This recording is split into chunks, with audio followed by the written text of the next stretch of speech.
ஸ்விக்கியும், Zomatoவும் சேர்ந்து ஒரு நாளைக்கு 50 லட்சம் ஆர்டர்ஸ் டெலிவரி பண்றாங்க.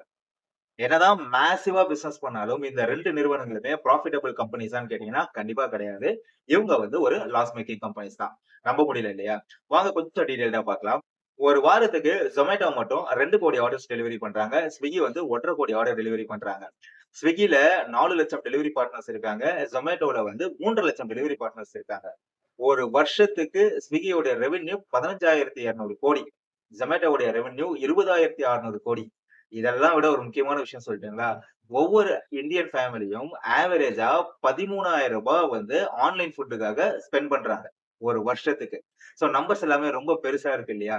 என்னதான் இருந்தாலும் ஸ்விக்கியோடைய ப்ராஃபிட் பார்த்தீங்க அப்படின்னா, ஒரு வருஷத்துக்கு ரூ. 3,000 கோடி லாஸ்ல இருக்காங்க.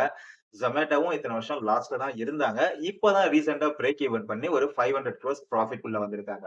ஏன் இவ்ளோ பெரிய பிசினஸ் பண்ணாலும் இந்த நிறுவனங்கள் லாஸ்ல இருக்காங்க அப்படின்னா, முக்கியமான விஷயம் புராஃபிட் மார்ஜினுக்கும், டெலிவரி காஸ்ட்க்கும் இருக்கிற அந்த டிஃபரண்ட் தான். சோ புராஃபிட் மார்ஜின் ரொம்பவே கம்மியா இருக்கு. பட் எங்களுக்கு டெலிவரி பண்ற காஸ்ட் ரொம்ப ஜாஸ்தியா இருக்கு அப்படின்னு சொல்லியிருக்காங்க. செகண்ட் என்னன்னா, கஸ்டமர்ஸ தக்க வச்சுக்கிறதுக்காக அடிக்கடி அவங்க குடுக்குற கேஷ் பேக்ஸும், டிஸ்கவுண்ட்ஸும் அவங்களுடைய ப்ராஃபிட் டிராஸ்டிக்கா குறையறதுக்கான முக்கியமான ரீசன். பட் இது 2த்த விட ரொம்ப முக்கியமான விஷயம் என்ன அப்படின்னா, இந்த 2 கம்பெனிஸுமே குயிக் காமர்ஸ் பிசினஸ்ல இன்வால்வ் ஆயிருக்காங்க. சோ குயிக் காமர்ஸ் பிசினஸ் அப்படிங்கிறது என்னன்னா, கிராசரிஸ் இல்ல மற்ற ஐட்டங்கள டெலிவரி பண்றது.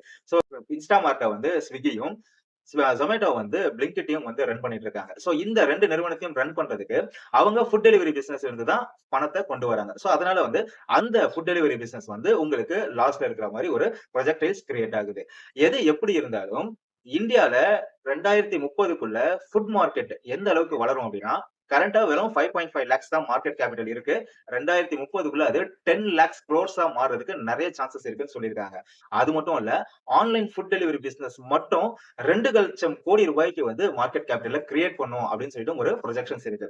சோ எப்படி பார்த்தாலும் இந்த இண்டஸ்ட்ரி அப்படிங்கிறது பெரிய அளவுல வளர்றதுக்கு சான்சஸ் இருக்கு. சோ நீங்க ஒரு முதலீட்டாளரா இருக்கீங்க அப்படின்னா, இந்த 2 நிறுவனத்திலயும் minimum quantity with regular interval அப்படிங்கிற ஸ்ட்ராட்டஜில இன்வெஸ்ட்மென்ட் பண்ணீங்க அப்படின்னா, ஓவர் த பீரியட்ல நல்ல ப்ராஃபிட் எடுக்கிறதுக்கு நெறைய சான்சஸ் இருக்கு. பட் இந்தியன்ஸ் உடைய மென்டாலிட்டி அப்படிங்கிறது அடிக்கடி மாறிட்டே இருக்கிற ஒரு விஷயம். ஒருவேளை எதுக்கு நம்ம ஆன்லைன்லலாம் ஃபுட் ஆர்டர் பண்ணி சாப்பிடணும். வீட்லயே சமைச்சு சாப்பிடலாம் அப்படின்னு ஒரு முடிவு எடுத்தாங்க அப்படின்னா, இந்த நிறுவனங்கள் லாஸ் ஆகுறதுக்குமே வாய்ப்புகள் இருக்கு.